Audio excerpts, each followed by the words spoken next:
everybody, welcome back to Tackle on My Mind. What's on my mind today? Buzzbait. We're going to talk a little bit about what a buzzbait is, how to fish a buzzbait, where to fish a buzzbait, what type of equipment you want to use to fish a buzzbait, and then kind of my little trick, not necessarily a trick, but little extra something I do that may be a little different than most of your anglers to fish the buzzbait. Seems to work for me and kind of makes sense in my mind, and it's helped me catch a lot of fish. First of all, why would you fish a buzzbait? Well, buzzbait's a top water bait. I got a few of them here for you. Mostly look something like this. They got this propeller on top, and that turns on the water as the water's going. It makes a lot of noise. Now you got lots of different kinds of buzzbaits. I've got a couple here. A lot of buzzbaits come skirted. They got a skirt right around here. Looks a lot like your spinnerbait, chatterbait, jig skirts and stuff like that. And they fish them just like that. Supposedly gives it a bigger profile. Personally for me, and you know, I kind of question this a lot anyways with spinnerbaits even, is if you're pulling the bait through the water all the time, I don't see where the skirt is giving you that much more of a profile, but they work, and a lot of people still fish a buzzbait that way. A common way over the last few years of fishing a buzzbait is they call it a buzzbait and a buzz toad. You'll see using your favorite frogs, or toads I should say, soft water plastic toads. This one's a culprit in black. There's that culprit in white. I think this is it's a zoom, different type one there. And I got one rigged here to that same zoom. You see how they put that right on there. And they usually fish those without the skirt. That's a real common way. A couple of different buzz baits I have here. That first one I showed you is my favorite one there. That's the Dirty Jig Scott Canterbury buzzbait. This is a 1/4 ounce. Here's a 3/8 ounce, a little heavier. You can see the blades. This one's also got a little bit of blade. Now, an interesting thing you'll hear about that for buzzbait is the weight. Yes, they are weighted. That means they will sink as soon as they hit the water. So a trick about fishing a buzzbait, and it took me a few years to, you know, get this into my head that this was something I could do, get the timing right and everything like that. But when you throw it, you're going to cast it out there and you watch, and as soon as that buzzbait hits the water, you start cranking. If you wait at all, it starts sinking. This is not a subsurface bait. This is a top water bait. It's meant to make a lot of noise. A couple other ones I have here. I believe this might be, I'm not sure what kind of brand this one is. See, it's got this little interesting little head on there. Little keeper also. Thing about buzz baits too, you can bend them around, make a little bit more so that, you know, I still can't get it, but that hits that. And look at all that noise, extra noise it's going to make there. Some people really like that. This here is a Booyah. Silver blade on that. You can get all different colored blades. Kind of secret there about one way I like to rig them. So again, going back to that Scott Canterbury again, this is a Dirty Jigs. This is 1/4 ounce one. I really like that 1/4 ounce one. It's got a little bait keeper on there.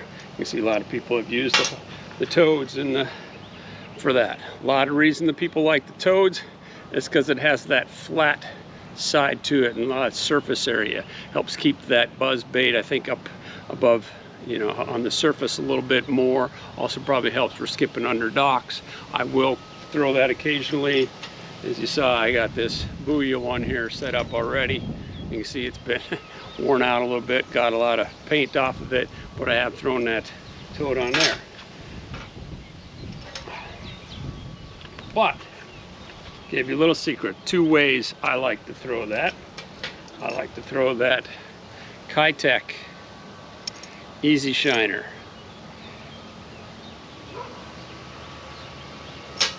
I also like, and you can get either the Kayak or, you know, any other of your favorite Fat Impact, those rib swim baits.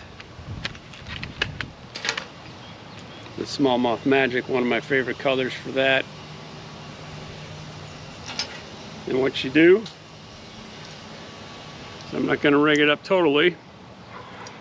Here, let me get my rod and I'll show you there. Before I get into rigging, I'll kind of go into rod and reel breakdown and what you're going to want to use for that. This is that Reese Fishing Next One Bulldozer. This is actually heavy fast. A lot of guys will use a medium heavy. Some guys even use a medium and a medium heavy, but a medium power. And a reason for that is whenever you are fishing a topwater bait, you get, your eyes see it, and your eyes send quick reactions to your brain, I guess, send those messages real quick, and your brain and it want to pull it. And a lot of times with that topwater, you can rip that bait right out of that fish's mouth before he even gets a chance to take it all the way. So a lot of guys will use a little bit softer action rod, and that way it's not loading up quite as fast. Some guys will also use a monofilament, which has a lot of stretch. That'll kind of help that too. A little trick I kind of developed, heard from another angler at one time for fishing topwaters that got me started fishing topwaters, as I don't look at it. I'll throw it out there and I'll kind of veer off to the other direction. That way I'm going by feel. And when I feel that fish come up and take it, I can set the hook. Now, what I do, again, this is a heavy fast action, works really good for me in the buzzbait. I also like the heavy because I fish this buzzbait around a lot of grass. I'll talk a little bit more in a bit about places I fish it, but I'll fish it over pretty thick, not emergent grasses and some emerged grass flats and stuff like that. I'll pull it right over across of there, through some lily pads and stuff like that if I can weave it in the, but once you're hooked, that fish is going to get down in that grass. I got to get something that can yank him out of that grass, so I like that heavy rod. This is a reel. This is that Ardent Summit Hawk reel, 8:4 to 1 gear ratio.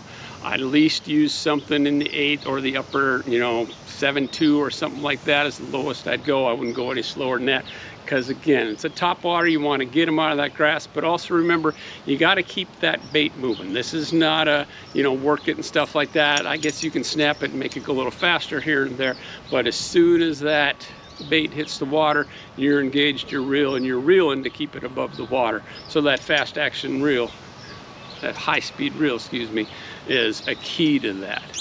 I fish it on braid. Again, my reason for fishing on braid is because where I'm fishing. I told you I'm fishing through a lot of grass, around a lot of grass, over top a lot of grass. If I get a fish hooked, he's going to get down in that grass. I got to have something that I know I can horse him out of there with. Where to fish a buzzbait? You can fish a buzzbait anywhere you would fish a normal topwater, anywhere you want. You can go down a rip-rap bank and fish a buzzbait. Again, around lily pads, you can't if you get pockets in lily pads, you can throw it there.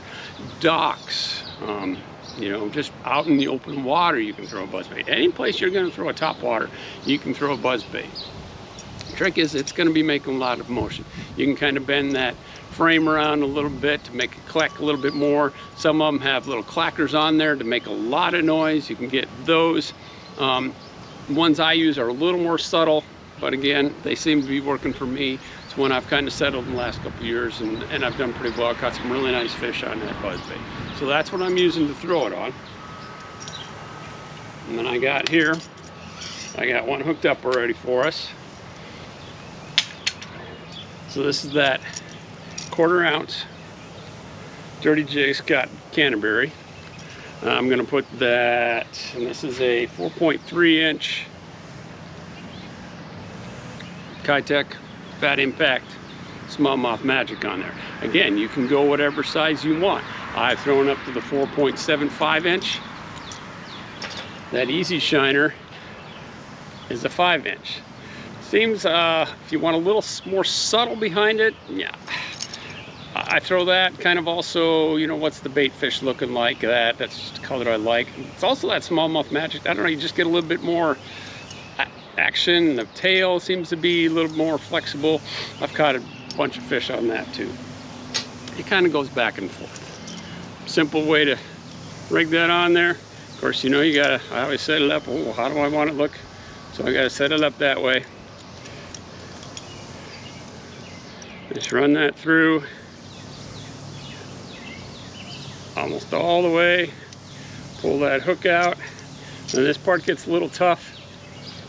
If you want, you can lube that up a little bit, but you're just gonna push that on there until it closes around there.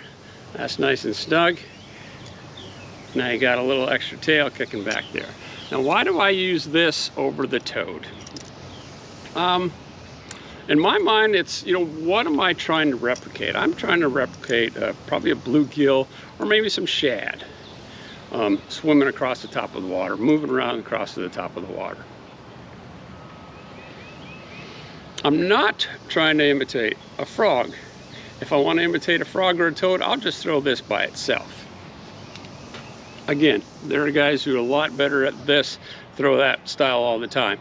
But for me, if I'm trying to imitate, say, a bluegill, well, a bluegill has a tail that flaps like that. In my mind, a bluegill doesn't have a tail that kicks like that.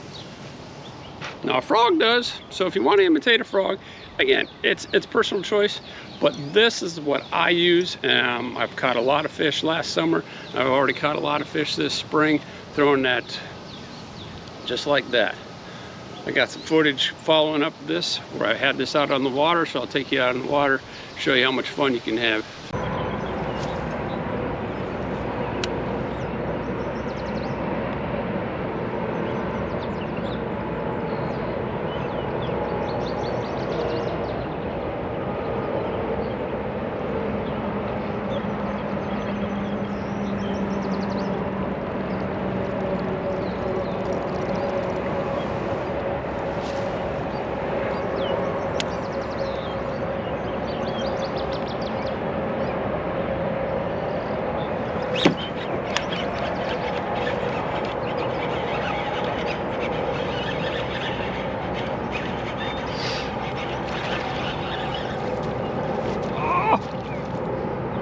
Him.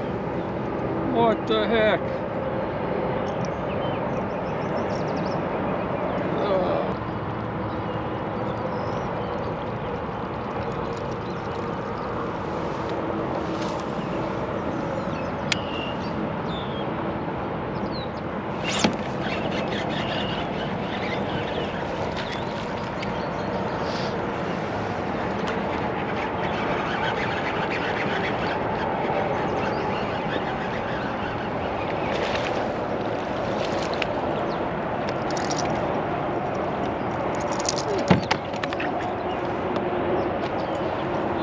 Fish on a buzzbait today.